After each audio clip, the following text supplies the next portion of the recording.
Hi, it's your Aster Stories. Thank you for supporting my videos. Enjoy watching. My father Joshua threw my grandmother's savings book onto her grave on January 12th, dirt still fresh, flowers still wrapped in plastic, and said 6 words that would cost him everything he had. It's useless. Let it stay buried. 11 days later, a bank manager named Mrs. Freeze turned pale as copy paper and whispered, "Miss Wilkerson, whatever you do, do not leave this building." But I'm getting ahead of myself. Let me start at the beginning. My name is Paige Wilkerson. I'm 31 years old, and until recently, I was the most invisible person in my family. I work as a claims processor at Keystone Insurance Group in Scranton, Pennsylvania. I live in a modest apartment on the north side of town, $1,150 a month, utilities not included. I drive a 2017 Hyundai Tucson with a coffee stain on the passenger seat that I've been meaning to clean for approximately 3 years. At this point, the stain and I have developed a relationship. It's not a good relationship, but it's stable. My grandmother Estelle passed away on January 8, 2024. She was 84 years old, heart failure peacefully at home, which is exactly how she would have wanted it. Grandma Estelle worked 41 years at Lackawanna Textile Mill in Wilkes-Barre. 41 years of early mornings and tired feet and fabric dust in her lungs. She lived in the same 2-bedroom apartment for 4 decades. She clipped coupons like it was an Olympic sport. She smelled like lavender hand cream and always had butterscotch candies in her purse. Everyone in my family considered her poor. Just a factory worker living on Social Security, they'd say. Nothing to her name but that cramped little apartment and some old furniture. Everyone was wrong. My father Joshua is 58 years old and works as a regional sales manager for Keystone Medical Supply. He drives a Lexus ES, leased, though he doesn't advertise that part. He wears expensive watches and talks about investments and acts like he comes from old money. Here's the thing about my father.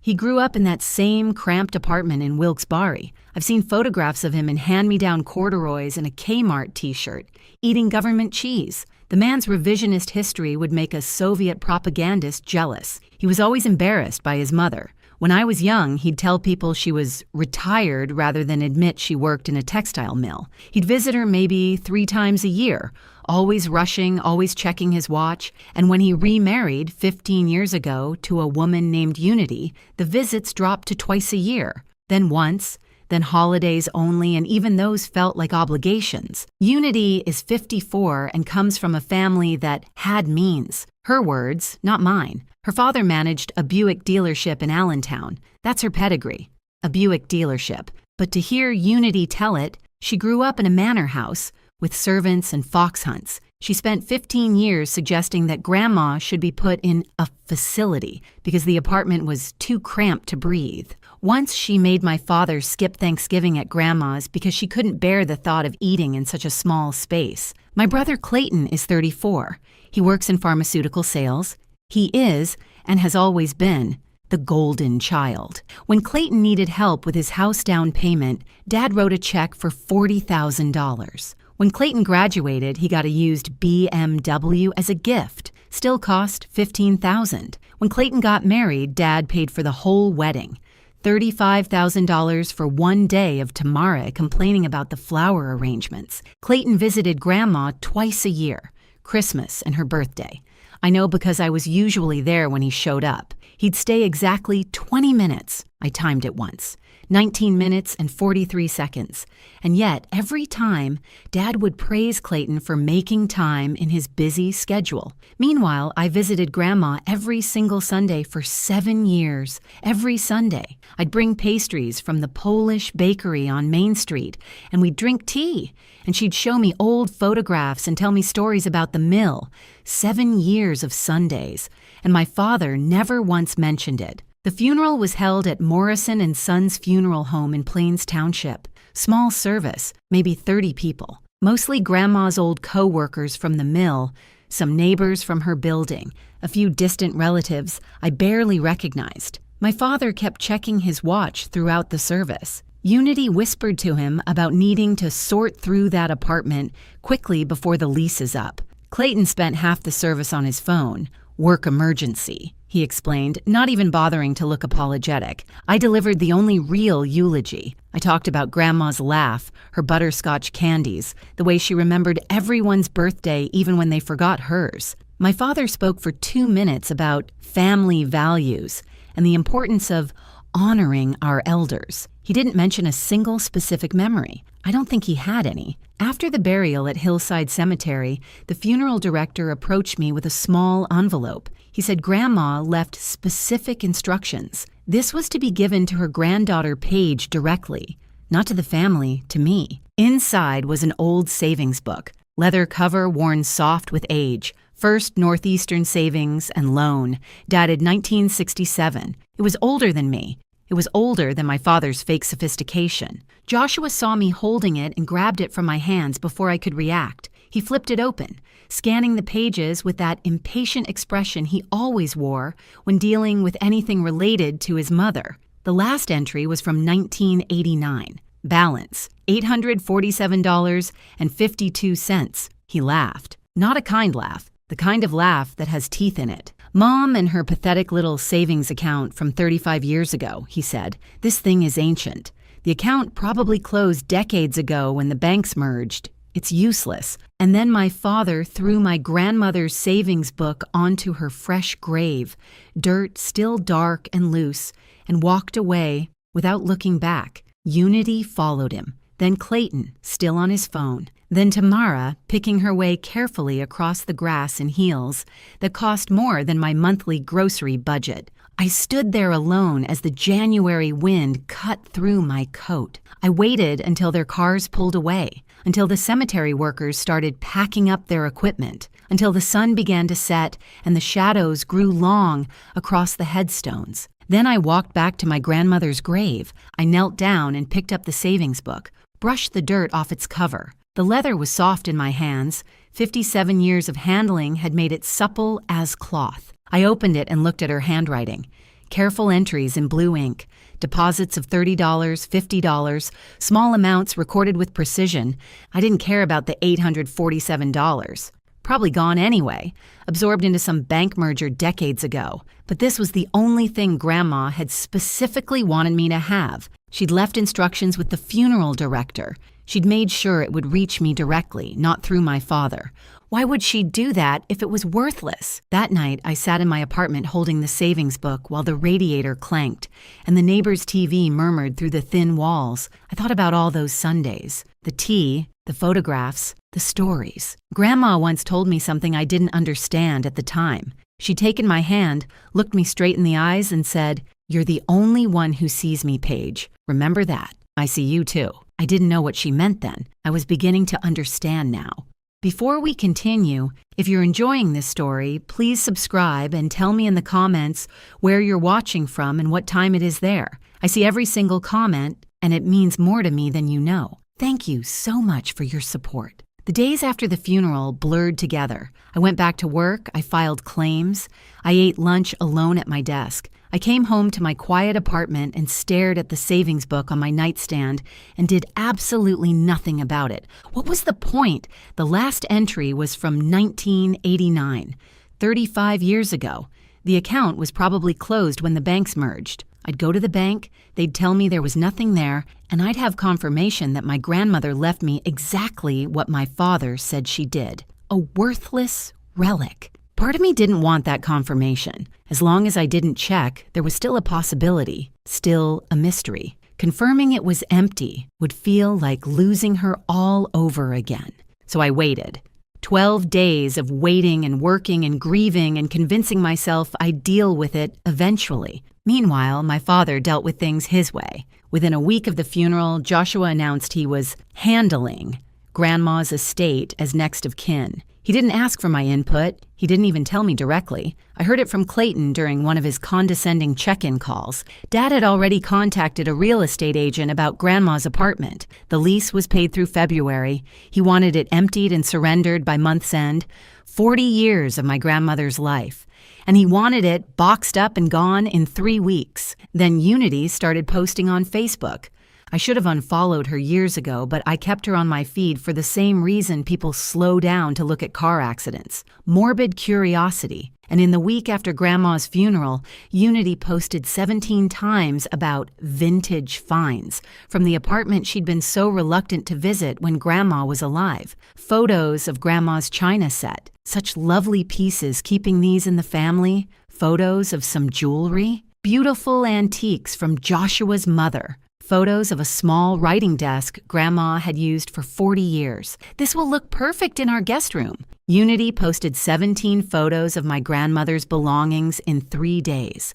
17, each with captions about preserving family history. Funny how she couldn't breathe in that apartment when Grandma was alive, but suddenly she's an archaeologist. The moment there's something to take. I called my father and asked if I could have one thing. Just one. Grandma's music box, a wooden jewelry box that played Moon River when you opened it. She'd received it as a wedding gift in 1961. She'd had it for 63 years. I used to listen to it every Sunday while we had tea. Joshua said he'd check with Unity. Unity called back the next day. "I've already promised it to Tamara," she said, her voice dripping with false sympathy. "She collects antiques, you know.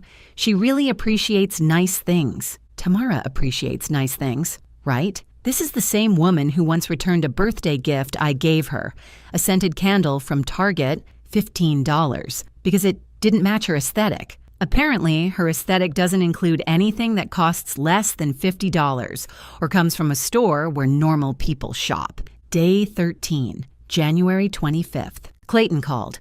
"Hey, Paige," he said, voice dripping with the particular condescension he'd perfected over 34 years of being the favorite. "Just wanted to give you a heads up. Dad's almost finished with Grandma's estate.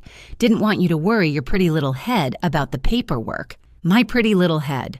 I have a bachelor's degree. I process insurance claims for a living, which involves understanding complex legal documents every single day. But sure, Clayton, protect my delicate feminine brain. He explained that after the apartment was sold and debts were settled, my share of the estate would be approximately $1,847. Mom didn't have much, he said, actually sounding cheerful about it, lived month to month on Social Security.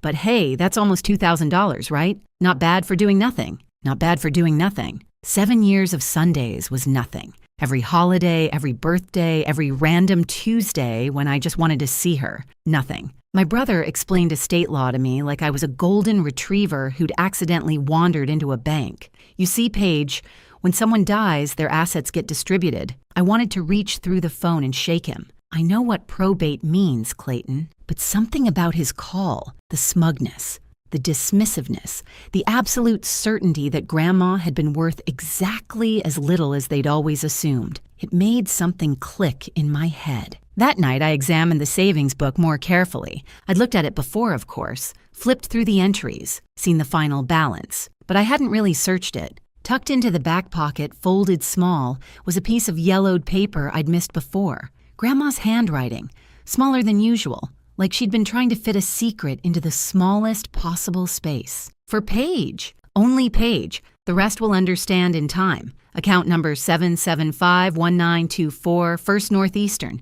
The book is just the key. Use it. I read it 3 times. The book is just the key. What did that mean? I grabbed my laptop and started searching. First Northeastern Savings and Loan, a small regional bank that operated in northeastern Pennsylvania from 1952 until 1994, when it merged with Northeastern Pennsylvania Bank, which merged with Commonwealth Trust in 2003, which was acquired by Keystone Federal Credit Union in 2011. Bank mergers are like following a family tree where everyone kept changing their last name.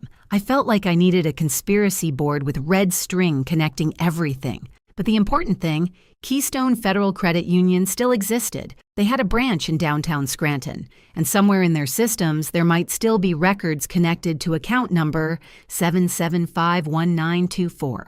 While I was searching through old files for my Social Security card, I'd need it for any bank business, I found something else, a letter from my student loan servicer dated March 2019. It documented a lump sum payment of $11,400 applied to my loans. I remembered this. I'd been confused at the time, thought I'd somehow qualified for a state forgiveness program.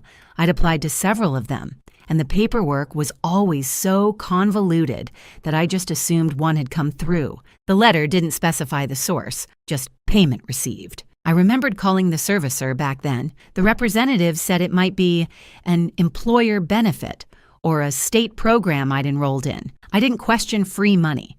Who questions free money? Now I stared at that letter with new eyes. $11,400 was a lot of money for someone living on Social Security. A lot of money for someone everyone called poor. Tomorrow morning, I decided, before work, I was going to Keystone Federal Credit Union, and I was going to find out what my grandmother was trying to tell me. Probably nothing. The account probably closed in 1989. I'd probably walk out with confirmation that the savings book was exactly what my father said. Useless. But Grandma wrote that note for a reason. She said the book was a key, and I had to know what it unlocked. January 26th, day 14. I arrived at Keystone Federal Credit Union's downtown Scranton branch at 9:15 in the morning. My shift at Keystone Insurance didn't start until 10:30, which gave me just over an hour to either find answers or confirm my father was right about everything. I'd brought documentation, the savings book, my driver's license, Grandma's death certificate, my own birth certificate to prove the family relationship. I felt like I was applying for a security clearance rather than asking about an old bank account. The branch was quiet. 2 tellers behind the counter, a few early morning customers conducting business, soft music playing from hidden speakers. Completely ordinary. No indication that my life was about to change. I approached the first available teller. Her name tag said Bethany. She looked maybe 23, fresh-faced and eager in that way people are when they're new to a job and still believe customer service can be fulfilling. I placed the savings book on the counter. Bethany stared at it like I'd handed her a stone tablet with ancient runes. "Ma'am," she said slowly, "this account type hasn't existed since, I don't even know. The 80s? 1989, I said. That's the last entry. She typed the account number into her computer, frowned at the screen, typed it again. The frown deepened. "I'm sorry, this account doesn't appear in our system. It was probably closed decades ago when the banks merged. There's nothing I can do." I felt my heart sink. I'd been prepared for this. Told myself all morning to expect exactly this outcome, but hearing it still hurt. "Thank you for checking," I said, and I meant it to sound graceful, but it came out flat and tired. I turned to leave. Bethany had looked at the savings book like I'd asked her to process a transaction in ancient Sumerian. To be fair, the book was older than her. It was older than me. It had probably seen more bank mergers than most marriages see anniversaries. I was 3 steps from the door when a voice stopped me. "Excuse me, may I see that?" I turned. An older man was approaching from a desk near the back of the branch. Gray hair, reading glasses on a chain around his neck, the kind of posture that comes from decades of sitting in office chairs. His name tag read Theodore Krantz, Senior Account Supervisor. "That's a First Northeastern Passbook?" he said, eyes fixed on the leather book in my hand. "Haven't seen one of those in, must be 30 years. I handed it to him carefully. He opened it with a gentleness that surprised me, handling the pages like they were historical documents, which I suppose they were. "Account number 7751924, he murmured. "This is from before we computerized everything, before the mergers, before—" He trailed off, still studying the entries. "Is there any way to find out if the account still exists?" I asked. "Or if there are any connected accounts?" Mr. Krantz looked up at me, and I saw something shift in his expression. Interest, maybe even curiosity. "These savings accounts," he said slowly, "were sometimes linked to other products, checking accounts, investment accounts, things that wouldn't show up unless you knew to look for them." He asked me to wait. He needed to access the legacy archive system. I called my supervisor and told her I'd be late. Family emergency. It wasn't even a lie. Then I sat in the bank's small waiting area and watched the clock. I sat in that bank for 2 hours watching the minute hand like it owed me money. I memorized every poster about mortgage rates. I read the entire brochure about certificates of deposit twice. I developed a personal theory about why the fake plan in the corner was leaning slightly to the left. I think someone bumped it in 2019 and no one's bothered to fix it since. An hour passed, then most of another. I was about to give up. Maybe Mr. Krantz had gotten pulled into other work. Maybe there really was nothing to find. Maybe I should just accept my $1,800 and move on with my life. Then Mr. Krantz emerged from the back office. He was carrying a thick folder and his expression had changed. He looked like a man who'd found something he wasn't expecting. "Miss Wilkerson," he said, "could you come with me, please? I'd like to discuss this in private." He led me to a small office and closed the door. The folder sat on the desk between us like a bomb waiting to go off. "The savings account was real," he said, "but it wasn't the main account." I didn't understand. "What do you mean?" "Your grandmother opened this savings account in 1967 as what we used to call a linked account. It was essentially a checking account for everyday expenses. Small deposits, small withdrawals, normal transactions." He opened the folder. "But in 1967, she also opened another account, an investment account. She made an initial deposit of $3,500, her entire savings from years of factory work, and then she started making monthly contributions, $30 some months, $50 others, whatever she could spare." I stared at him. "My grandmother had an investment account?" "For 34 years, Mr. Krantz said. She contributed every month until she retired in 2001, and she never, not once in 57 years, withdrew a single dollar. Every dividend was reinvested, every cent stayed in the account. My grandmother, who I once watched argue with a grocery store cashier over a 7-cent coupon discrepancy, had an investment account. My grandmother, who everyone called poor, who my father was embarrassed by, who Unity wanted to put in a facility. She had been investing money since 1967. "There's something else," Mr. Krantz said. "The investment account wasn't in your grandmother's name.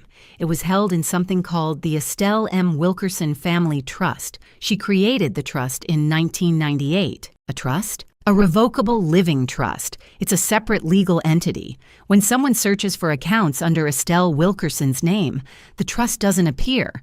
You have to know it exists to find it." He paused. "That's why no one knew about it. Your grandmother essentially created a secret compartment. She kept that little savings account visible, the one your father saw. Everything else was hidden." Mr. Krantz picked up a phone. "I need to get my supervisor, and possibly someone from our legal compliance team." 20 minutes later, I was sitting across from Mrs. Fries, the branch manager. She was in her 50s, professional, composed, until she opened the folder Mr. Krantz had compiled. Then something in her face changed. "Miss Wilkerson," she said, "before I show you this, I need to ask, are you the sole beneficiary listed for Estelle Wilkerson's trust?" "I don't know," I admitted. "I didn't know there was a trust until 10 minutes ago." Mrs. Fries nodded slowly.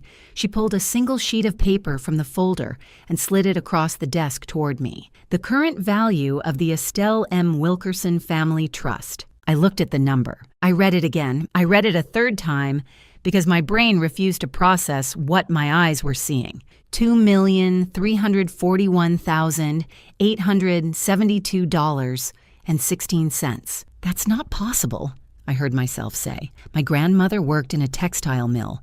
She clipped coupons. She lived in a 2-bedroom apartment for 40 years. Your grandmother made her first deposit of $3,500 in 1967, Mrs. Fries said. She added $30 to $50 every month for 34 years. She reinvested every dividend. She never touched the principal. 57 years of compound growth, Miss Wilkerson. 57 years of patience and discipline." I couldn't speak. The number kept swimming in front of my eyes. $2.3 million. My grandmother, poor Grandma Estelle, factory worker, coupon clipper, the family burden, had been a secret millionaire. "There's something else you need to know," Mrs. Fries said, and her voice had grown serious. "Something about why I asked you to wait." She pulled more documents from the folder. "Over the past 11 months, there have been multiple attempts to access this trust account. Someone claiming to have power of attorney for Estelle Wilkerson. Someone claiming that Mrs. Wilkerson was mentally incompetent and needed help managing her finances." I felt cold suddenly. "Who?" Mrs. Fries showed me the paperwork. The name on the access requests jumped out at me like a slap. Joshua Wilkerson, my father. "We flagged the documents as suspicious," Mrs. Fries continued. The power of attorney paperwork had inconsistencies. We required verification before granting access. She pulled out another document. This one was dated June 3rd, 2023.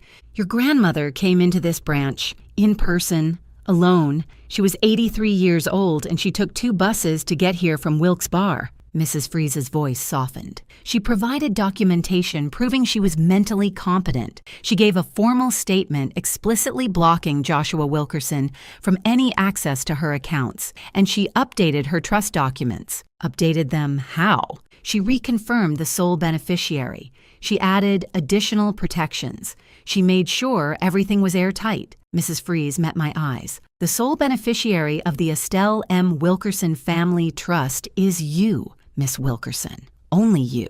Your grandmother came here 3 months before she died, specifically to make sure her son couldn't take what she wanted you to have. I sat in silence. The fluorescent lights hummed overhead. Somewhere in the bank, a phone rang. My grandmother knew. She knew what her son was trying to do. She knew, and she protected me. At 83 years old, taking 2 buses, she came to this bank and made sure I would be safe. Miss Wilkerson, Mrs. Fries said, leaning forward, whatever you do, do not leave this building without speaking to an attorney. Your father attempted to access these funds through false pretenses. Given what's at stake, he may try again. You need legal protection. She handed me a piece of paper with 3 names on it, estate attorneys who had worked with the bank before. Your grandmother spent 57 years building this. She spent the last year of her life protecting it. Don't let anyone take it from you now. That night, January 26th,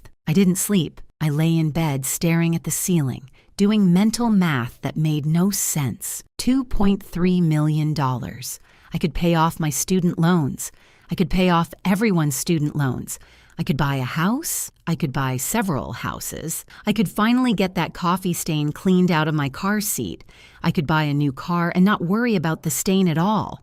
The possibilities were overwhelming. Also, I was definitely having a panic attack. I didn't tell anyone. Not my coworkers. Not my few friends. Not a single soul. Who would I even tell? Hey, funny story. My dead grandmother was secretly a millionaire, and my father tried to steal her money, and now I'm afraid he's going to come after me. That's not a conversation. That's a therapy session. The next morning, January 27th, I called the 3 attorneys on Mrs. Fries's list. The first one didn't answer. His voicemail was full. The second one had a receptionist who informed me he was on vacation until February 5th. Would you like to schedule an appointment for when he returns? I would not. I needed help now, not in 10 days. The third name on the list was Adrienne Callahan. A tired voice answered on the second ring. Callahan Law, how can I help you? I explained my situation as concisely as I could. Deceased grandmother, hidden trust, $2.3 million. Father who tried to access the accounts illegally. Bank telling me not to leave without legal protection. The line went quiet for a long moment. Miss Wilkerson, Adrienne Callahan said, can you come to my office tomorrow morning at 9? Her office was above a sandwich shop on Lackawanna Avenue. The stairs creaked. The hallway smelled like roast beef and pickles. The door had her name in gold letters that were starting to peel. Adrienne herself was not what I expected. Mid-50s, gray-streaked hair pulled back in a practical bun, reading glasses perpetually perched on her nose or hanging from a chain around her neck. She wore sensible shoes, the kind nurses wear, built for standing all day. Her leather briefcase looked like it had survived several wars and was prepared to survive several more. She wasn't fancy. She wasn't warm. She was direct. Let me see everything, she said. I handed over the documents, the savings book, Grandma's note, the paperwork from the bank, the death certificate, everything I had. For 3 hours, Adrienne reviewed it all. She made notes. She asked questions. She made phone calls to the bank while I sat in a worn leather chair and tried not to spiral. Finally, she looked up at me over her reading glasses. Miss Wilkerson, your grandmother was considerably more sophisticated than anyone gave her credit for. The trust, Adrienne explained, was specifically designed to bypass probate. That meant it didn't go through the normal estate process, the one my father was managing. The trust transferred directly to the named beneficiary upon death. No court involvement. No family input required. Named beneficiary, Paige Marie Wilkerson. Only Paige. Your father has no legal claim to any of it, Adrian said. The trust was created in 1998 when your grandmother was 58 years old and clearly competent. She updated it multiple times over 26 years. The most recent update was September 2023, 4 months before her death. Every update reconfirmed you as the sole beneficiary. But he's going to fight it, I said. He's going to say she was confused or that I manipulated her or... Adrian held up a hand. Let him try. The bank has documented his attempts to access the account using questionable power of attorney documents. They have your grandmother's statement, given in person at age 83, explicitly blocking his access and confirming her mental competence. If he claims she was incompetent, we show the court that she was competent enough to come to the bank herself and stop him. She paused. Your grandmother built a fortress, Miss Wilkerson. She just didn't tell anyone where the walls were. I realized I hadn't asked the most important question. I can't afford a lawyer. I have maybe $4,000 in savings. Adrienne waved her hand dismissively. Estate work like this is contingency. I take a percentage of the inheritance when everything is resolved. Standard rate is 5% for straightforward cases, up to 10% for contested ones. You don't pay me until you get your money. If you get nothing, I get nothing. She smiled. The first smile I'd seen from her. That's how you know I'll work hard. Over the next few days, the full picture emerged.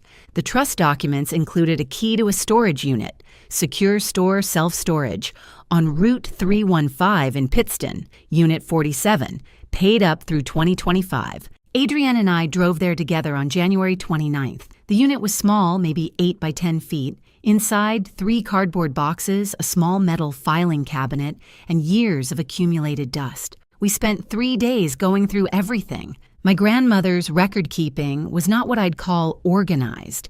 It was chaos with a purpose. Notes scrawled on napkins, entries in old spiral notebooks with coffee stains on the covers, calculations on the backs of electric bills, receipts stuffed into envelopes with cryptic labels like Important 2019 and Keep Proof. Adrienne said my grandmother structured her finances like a financial matryoshka doll, layer after layer of hidden compartments. I said I thought she was just a lady who liked butterscotch candies. Adrienne looked at me over her reading glasses and said, the butterscotch was probably a tax write-off. But the information was there. 20-plus years of documentation. Investment statements showing the slow, steady growth of her portfolio. $3,500 in 1967. Monthly contributions of $30 to $50 for 34 years. Reinvested dividends. Compound interest doing what compound interest does when you leave it alone for half a century. Family documentation too. Dates of visits. Phone calls received or not received. Birthdays remembered by whom. She'd kept track of everything with the precision of an accountant or a woman who knew she might need evidence someday. There were entries about Joshua, specific incidents, specific quotes. The time he told her she was embarrassing at Clayton's wedding. The time he suggested she should downsize to a smaller apartment so he wouldn't have to drive so far to visit. The time he didn't visit at all for 7 months and then complained about the parking when he finally showed up. There were entries about Unity, too, including the exact date Unity suggested putting Grandma in a facility. November 28th, 2019, Thanksgiving. Unity had said it right there at the dinner table, with Grandma sitting 3 feet away, as if she were a piece of furniture being discussed for donation. There were entries about Clayton, every visit logged with duration. The most common entry, 20 minutes, phone in hand the whole time. And there were entries about me, every Sunday for 7 years. What we talked about, what pastries I brought, how I was doing at work, whether I seemed happy or stressed or tired. She'd noticed everything. On February 2nd, buried at the bottom of the filing cabinet, I found a sealed envelope for Paige after I'm gone. My hands shook as I opened it. The letter was 3 pages long, handwritten in Grandma's careful script. The same handwriting from the savings book.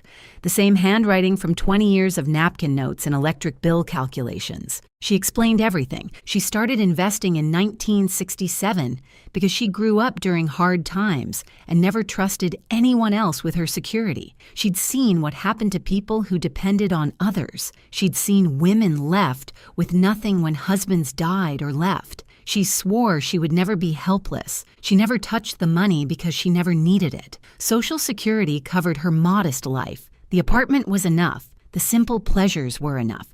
She didn't need fancy things. She needed security, and she had it. More than anyone knew. She'd watched Joshua become someone she didn't recognize. Her own son, embarrassed by her work, dismissive of her life, always calculating what he might inherit. She saw it all. She documented it all. "You're the only one who saw me as a person, not a burden," she wrote. "You're the only one who came because you wanted to, not because you felt obligated. 7 years of Sundays, Paige. Do you know what that meant to me? You were the only one who made me feel like I still mattered. Joshua is my son, but I know what he is. He'll try to take this from you. Don't let him. This money is yours. You earned it in ways he never will, with time and attention and love." At the bottom of the letter, a postscript. "That student loan payment in 2019, that was me. You never asked for help, but I wanted you to know someone was paying attention. Someone always was. $11,400. Not a state program. Not an employer benefit. My grandmother on her fixed income, saving me from drowning in debt and never saying a word. I sat in that storage unit surrounded by cardboard boxes and old receipts, and I cried for the first time since she died. Adrienne gave me a moment. Then she said, gently but firmly, 'Your father is going to find out about this money soon. The bank has already denied his latest access request. When he calls asking why, they'll tell him the account was closed and funds transferred to the beneficiary. He's going to come to you.' She was right. I needed to be ready. What do I do when he does?" Adrienne considered the question. "You listen to what he offers. You don't agree to anything. And if the opportunity presents itself," she gestured at the boxes of documentation surrounding us, sometimes showing people the evidence ends things faster than months of legal arguments. February 6th, Day 25. Joshua received a formal notification from Keystone Federal Credit Union. "Your request to access the Estelle M. Wilkerson Family Trust has been denied. This account has been closed and funds transferred to the designated beneficiary." I know what happened next because Adrienne had contacts at the bank who gave her updates, professionally appropriate updates. Nothing that violated privacy laws, but enough to paint a picture. My father read that letter 3 times. Trust? What trust? Funds? What funds? Designated beneficiary? He called the bank. They couldn't give him details. Privacy laws. And he called his own attorney. His attorney started digging. By February 9th, Joshua's lawyer had reviewed the trust documents. They were public record now that the probate-adjacent paperwork had been filed. His lawyer sat him down and delivered news that must have felt like a gut punch. "The trust is airtight. Your mother created it in 1998. She was competent.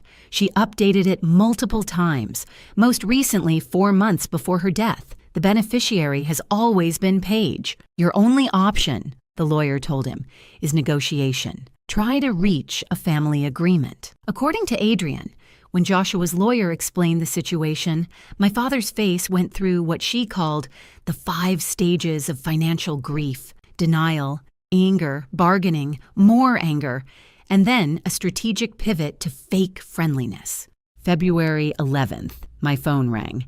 "Hey, kiddo." Joshua's voice was warm, friendly, almost cheerful, a voice I hadn't heard directed at me in years, maybe ever. "Listen, I've been thinking. We should get together as a family, talk about Mom's estate. There might be some things we can work out together, you know? Family helping family." He invited me to dinner at his house, Saturday evening. Clayton and Tamara would be there too. "Just a nice family meal. We can discuss everything like adults." I agreed. The next day, I told Adrienne about the invitation. "Good," she said. "Go. Listen to what they offer. Don't agree to anything.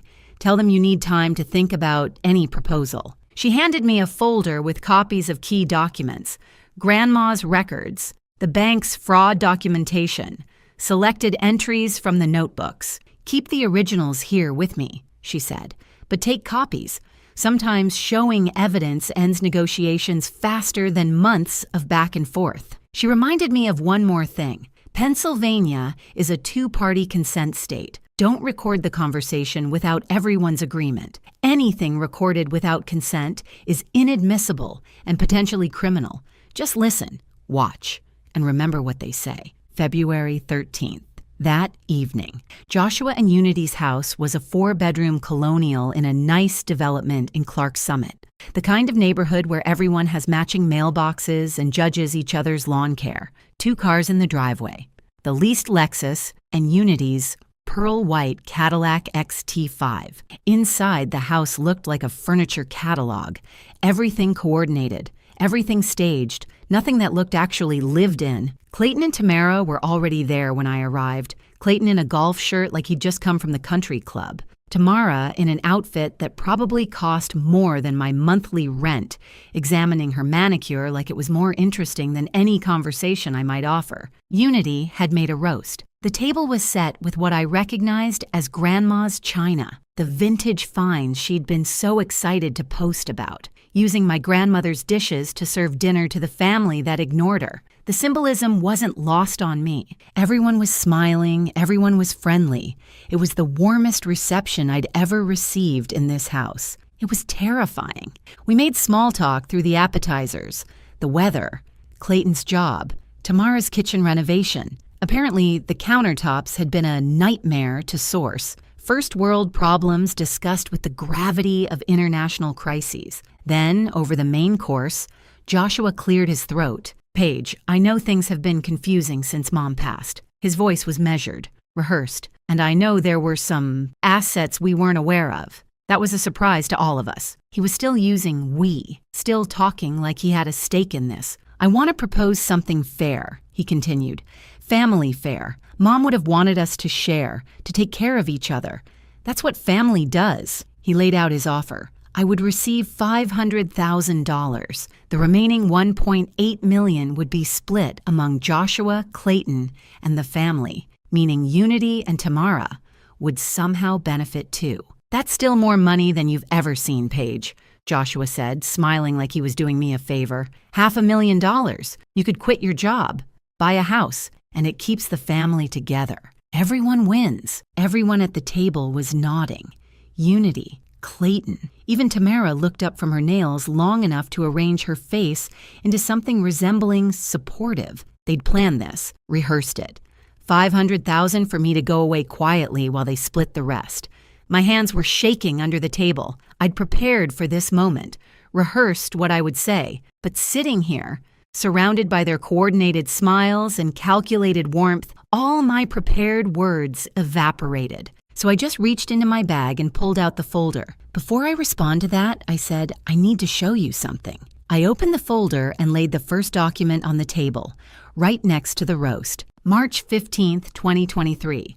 Joshua Wilkerson submitted power of attorney documents to Keystone Federal Credit Union, claiming authority over Estelle Wilkerson's accounts. My father's smile flickered. I laid down the second document. June 3rd, 2023. Estelle Wilkerson, Grandma, went to the bank in person. She was 83 years old. She took 2 buses to get there. She filed a formal statement confirming that she was mentally competent, and she explicitly blocked you from accessing any of her accounts. I looked at my father. She knew Dad. She knew what you were trying to do. Joshua's face had gone still. Not angry yet, confused, calculating, trying to figure out how much I knew. Those documents don't mean what you think, he said carefully. I was trying to help her. She was getting older, and I wanted to make sure her finances were in order. She wasn't confused, I cut him off. She came to the bank herself. She updated her trust documents 4 months before she died. The bank has her on record as sharp and competent. She knew exactly what she was doing. I pulled out more papers. Grandma kept records of everything. I showed them the evidence, dates of visits, duration of stays, phone calls made and not made, birthdays remembered and forgotten. She wrote down every time you visited Dad, every phone call, every birthday you forgot. I turned to Unity. She wrote down when you suggested putting her in a facility. November 28th, 2019, Thanksgiving dinner. You said it right in front of her, like she wasn't even there. Unity's face drained of color. I looked at Clayton. She logged every one of your visits. Every single one. Average duration, 20 minutes. Clayton stared at the table. She left me a letter, I continued. My voice was shaking now, but I kept going. She explained why I'm the sole beneficiary. She said I was the only one who saw her as a person, the only one who visited because I wanted to, not out of obligation. I gathered the papers back into the folder. She knew exactly who all of you were. She watched, she documented, and she planned accordingly. For 26 years, she planned. Joshua stood up abruptly, his chair scraping against the hardwood floor. "This is ridiculous," he said, but his voice had lost its warmth. "I'm her son, her only son. I have rights. I'll contest this. I'll prove she was mentally incompetent when she made that trust, and I'll submit the bank's documentation showing you tried to access her accounts with false paperwork," I said quietly. "I'll submit her handwritten records. I'll submit the statement she gave in person, proving she was competent enough to stop you." I stood up too. "You try to claim she was incompetent, and every court will see the same thing. A son who tried to steal from his elderly mother, and a mother who was smart enough to see it coming and stop him." The room was silent. "Grandma left you something, by the way." I looked at my father. $1 with a note. His jaw tightened. "What note?" "It says, 'So you can't say I forgot you. I remember everything.'" I turned to Clayton. "She left you $1 too. Your note says, 'For all the birthdays you didn't quite make it to.'" I picked up my bag and walked toward the door. No one followed me. No one said goodbye. I drove home in silence, hands still trembling on the steering wheel. It wasn't a triumphant moment. It wasn't satisfying. It was painful and ugly and sad. But it was done. They knew what I knew. They knew what Grandma knew. And there was nothing they could do to change any of it. If you've made it this far, thank you from the bottom of my heart. Please like this video and subscribe if you haven't already. It means the world to me. Your support keeps these stories coming.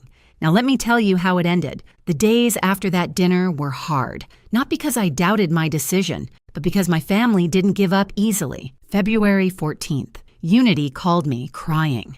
"Paige, please," she sobbed. "You're tearing this family apart. Your father made mistakes, but he's still your father. Can't we just work something out? Can't you just be reasonable?" I told her I wasn't doing anything to the family. I was receiving what Grandma chose to give me. That was all. "But it's not fair," Unity wailed. "We're his family, too. We deserve—" I hung up. February 16th. Clayton called with a different approach. Calm, reasonable, still condescending, but trying to hide it. "Look, Paige, I get it. You won. Fine." He sighed like he was being incredibly generous.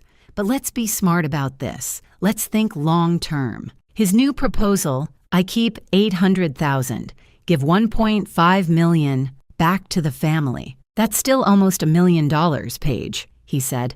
"More money than you'll ever need with your lifestyle." I asked him what lifestyle he meant. "You know," he said, "simple, modest, you."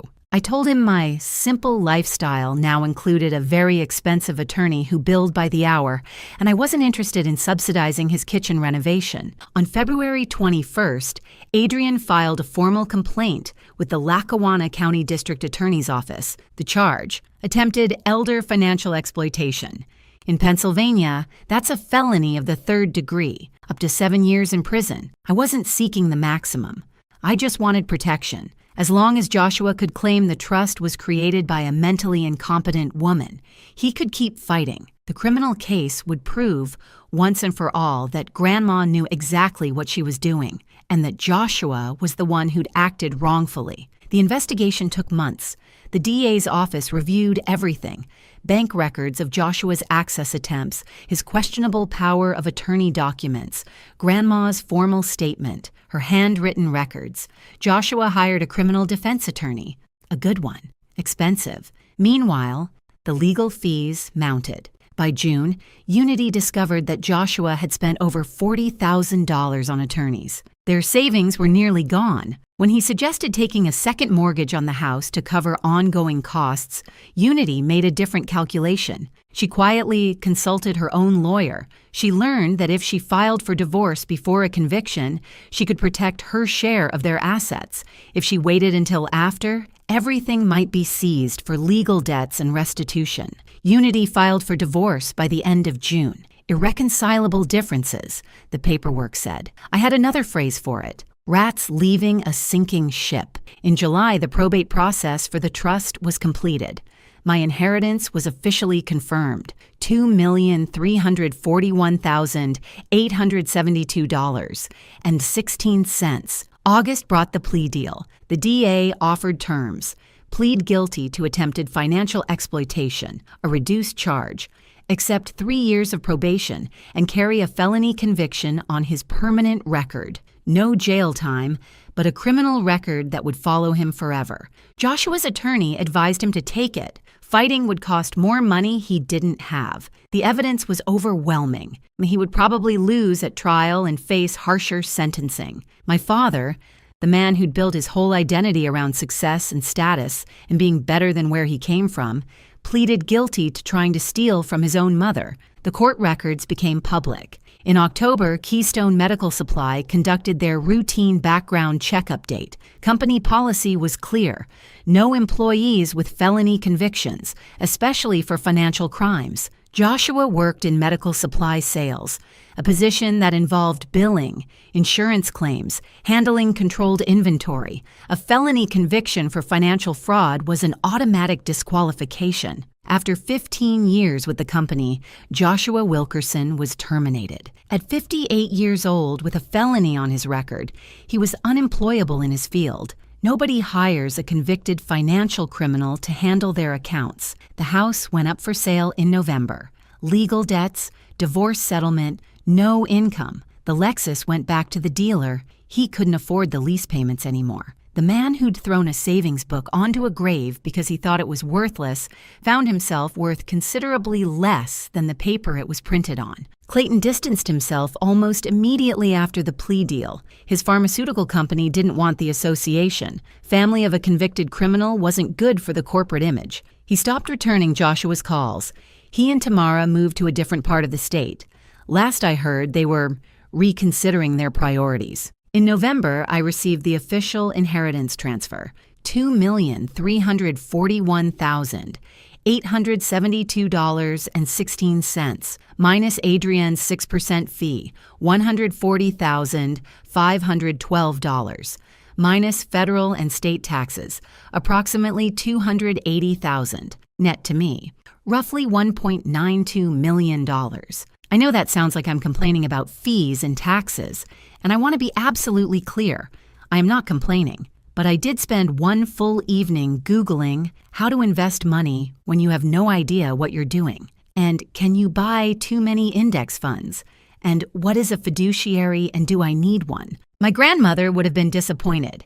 She'd have had a spreadsheet ready by hour 2. In December, a package arrived from Adrienne's office. Inside was the wooden music box from 1961, my grandmother's wedding gift, the one Unity had promised to Tamara. The trust documents had specifically listed it. To Paige, my wedding music box. The song is Moon River.